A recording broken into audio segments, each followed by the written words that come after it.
بسم اللہ الرحمن الرحیم۔ بھائی فضل کریم رحمۃ اللہ علیہ کے ملفوظات۔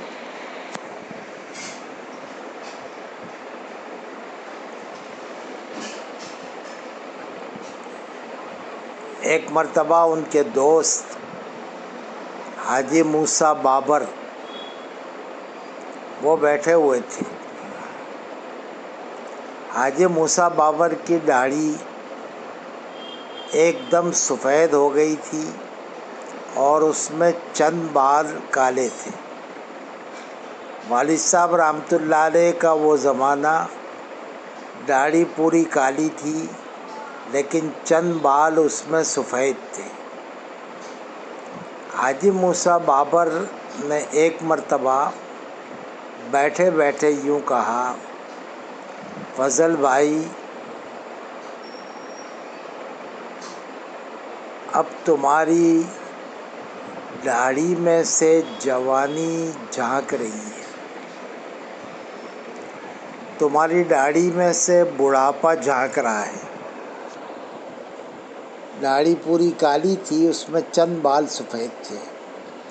تو حاجی موسیٰ بابر کہنے لگے، فضل بھائی، تمہاری داڑھی میں سے اب بڑھاپا جھانک رہا ہے۔ والد صاحب نے کہا، یہ تو خوبی کی بات ہے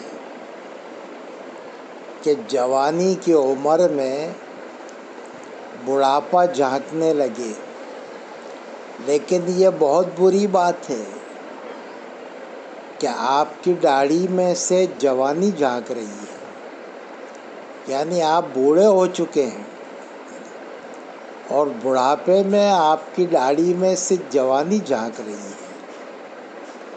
تو یہ اچھی بات نہیں ہے۔ بوڑھے آدمی کو جوانوں جیسی حرکتیں نہیں کرنی چاہیے۔ تو حیرت میں پڑ گئے کہ واقعی میں تو بول کے پھنس گیا۔ ایسے ہی ایک مرتبہ بیٹھے تھے، ایک صاحب کہنے لگے، فضل بھائی، تبلیغ میں وہ زمانہ کب آئے گا کہ لوگ 2 3 اور 4 شادیاں کریں اور 2 3 4 بیویاں اپنے گھر میں رکھیں؟ ایسا زمانہ کب آئے گا؟ کیونکہ صحابہ میں اکثر صحابی ایسے ملتے ہیں کہ جن کے 2 3 بیویاں تھیں، 4 بیویاں تھیں۔ تو تبلیغ کے اندر یہ صحابہ کی سنت کب زندہ ہوگی؟ والد صاحب رحمۃ اللہ علیہ کہنے لگے، یہ اس وقت زندہ ہوگی کہ جب آدمی کا مزاج یہ بن جائے کہ میں اپنی کنواری بیٹی کو کسی آدمی کے وہاں اس کی بیوی ہوتے ہوئے اس کی بیوی کی سوکن بنا دوں۔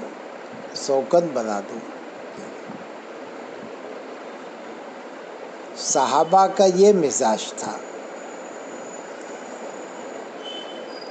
کہ لوگ اپنی کنواری بیٹی کو شادی شدہ آدمی کی بیوی ہوتے ہوئے اس کی سوتن بنانا اس وجہ سے چاہتے تھے کہ وہ آدمی دیندار ہے، اس کی بیوی دیندار ہے، تو میری بیٹی بھی اس کی نکاح میں جائے گی تو وہ بھی اس کی صحبت میں رہ کر دین سیکھے گی۔ صحابہ کا یہ مزاج بن گیا تھا۔ ابھی تو ہمارا یہ مزاج ہی نہیں ہے کہ ہم اپنی کنواری بیٹی کو کسی شادی شدہ کے نکاح میں دیں اور اس کی بیوی بھی نیک ہے، یہ بھی نیک ہے، تاکہ وہ اس کی صحبت میں نیک بنے۔ ہم تو اپنی کنواری بیٹی کو کسی کی سوتن بنانا نہیں چاہتے، اور ہم خود شادی کر کے دوسرے کو لا کے اپنی بیوی کی سوتن بنانا چاہتے ہیں، جبکہ اپنی بیوی میں بھی ابھی دین آیا نہیں ہے، تو سوائے جھگڑوں کے اور کیا کھڑا ہوگا؟ اس لیے پہلے صحابہ جیسا مزاج بناؤ۔ حضرت علی رضی اللہ تعالیٰ عنہ کی ایک بیٹی ہے ام کلثوم، جن کی عمر 17 یا 18 سال کی عمر تھی، اور وہ زمانہ وہ تھا کہ حضرت فاطمہ بھی دنیا سے جا چکی تھی، ماں کا سہارا بھی نہیں تھا، حضرت علی نے دوسری شادیاں کر لی تھی، اب یہ بیٹی کنواری ہے۔ تو حضرت عمر نے پیغام بھیجا، حالانکہ حضرت عمر کی عمر اس وقت 55 سال کی بتائی جا رہی ہے۔ حضرت علی کے پاس پیغام بھیجا کہ آپ کی بیٹی ام کلثوم سے نکاح کرنا چاہتا ہوں، حالانکہ حضرت عمر شادی شدہ ہیں، بیوی موجود ہے۔ تو حضرت علی نے صرف اتنا پوچھا،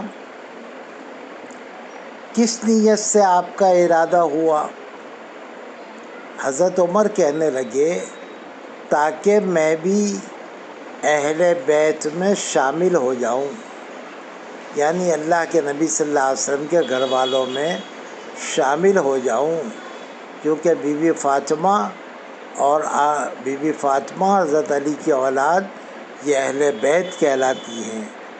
جب حضرت علی نے دیکھا کہ نیت یہ ہے، تو اپنی بیٹی 17-18 سال کی عمر 55 سال کے حضرت عمر کے نکاح میں دے دی۔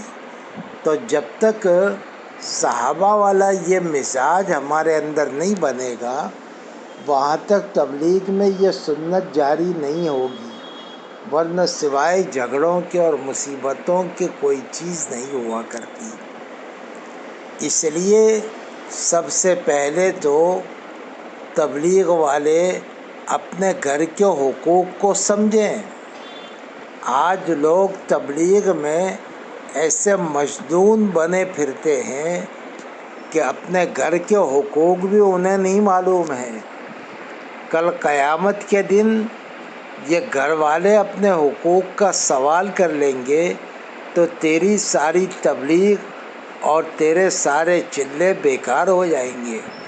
اس لیے اپنے گھر کے ماحول کو ایسا بناؤ کہ جس سے گھر کے گھر والوں کے، بچوں کے، بیوی کے، گھر میں آنے جانے کے، گھر میں سونے کے، اٹھنے کے کیا حقوق ہیں، گھر والوں کے ساتھ برتاؤ کرنے کی کیا حقوق ہیں۔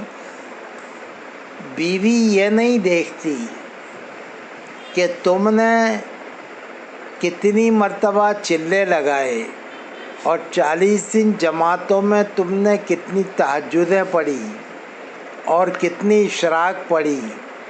بیوی تو یہ دیکھتی ہے کہ پہلے میں اور اب میں مزاج میں فرق ہوا ہے،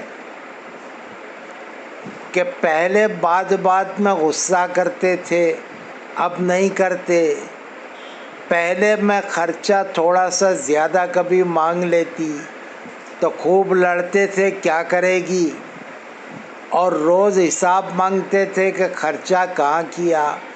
اب آنے کے بعد زیادہ بھی مانگتی ہوں تو خوشی سے دے دیتے، اور کبھی حساب بھی نہیں پوچھتے کہ تو نے کہاں خرچ کیے۔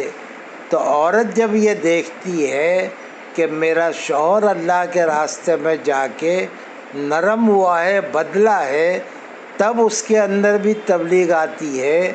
اگر تم اپنے گھریلو ماحول کے اعتبار سے بدلو گے نہیں تو تمہارے کئی چلے لگا کے بھی گھروں میں دین نہیں آئے گا۔ گھر کی عورتیں تو یہ دیکھتی ہیں کہ تمہاری زندگی میں بدلاؤ، اللہ کے راستے میں جانے کی وجہ سے کیا بدلاؤ آیا ہے۔ اس لیے رسول کریم صلی اللہ علیہ وسلم ہمیشہ صحابہ کو یہ چیزیں سکھلایا کرتے تھے۔ تو صحابہ ان چیزوں کے معاملے میں اپنی بیویوں سے کہا کرتے تھے کہ مائے عائشہ سے جا کے پوچھو، ام حبیبہ سے پوچھو، صفیہ سے پوچھو، حفصہ سے پوچھو، یہ سب اللہ کے نبی کی بیویاں ہیں۔ کیا پوچھنے کو بھیجتے تھے کہ اللہ کے نبی کا برتاؤ تم لوگوں کے ساتھ کیا ہے؟ پھر وہ پوچھ کے آتے تو ان کو جواب ملتا کہ اللہ کے نبی کبھی کبھی ہم کھانا بنانے بیٹھتے تو آ کر بیٹھتے اور کہتے لاؤ میں تمہارا آٹا گوندھ دوں، لاؤ میں تمہاری مدد کر دوں۔ کبھی گھر کے کام میں ہاتھ بٹا لیا کرتے، یہ باتوں کو پوچھ کر آتی۔ پھر اپنی عورتوں کے ساتھ ایسا معاملہ کرتے تھے تو گھر کی عورتوں کے ساتھ کے معاملات تمہارے نہیں بدلیں گے تو گھر کی عورتوں میں تبلیغ اور دین نہیں آئے گا۔ والد صاحب کے عجیب عجیب ملفوظات تھے۔ والد صاحب ہماری والدہ کو یوں کہا کرتے تھے، اخیر میں دنیا سے جاتے جاتے جب ابا نے یوں کہا، ہماری اماں کو محبت میں سدو کہا کرتے تھے، نام صادقہ تھا، تو کہتے تھے سدو ہم تو جا رہے دنیا سے۔ اماں کہنے لگی پھر ہم کس کے لیے جئیں گے؟ کہنے لگے اب تو ہمارے والی جنت میں پہنچنا چاہے تو خوب تسبیح پڑھ اور خوب ذکر کر۔ یعنی تسبیح اور ذکر عورت کے لیے یہ ان درجات پر پہنچا دیتا ہے جن درجات پر مرد نے اللہ کے راستوں میں قربانیاں دی ہیں۔ اس لیے عورتیں اپنے گھروں میں خوب ذکر اور دعاؤں میں لگا کریں۔ اسی لیے رسول اللہ صلی اللہ علیہ وسلم نے فرمایا بہت سارے لوگ نرم گدوں پر بیٹھے ہوئے وہ بڑے اونچے درجے لے جاتے، اس کی وجہ یہ ہوتی کہ وہ اللہ کے راستوں میں قربانیاں تو نہیں دیتے لیکن وہ خوب ذکر اور تسبیح اور قرآن اپنے بستروں پر بیٹھے پڑھتے رہتے۔ گھر کی عورتوں کو اس کی تاکید کیا کریں۔ وآخر دعوانا الحمدللہ رب العالمین۔ السلام علیکم۔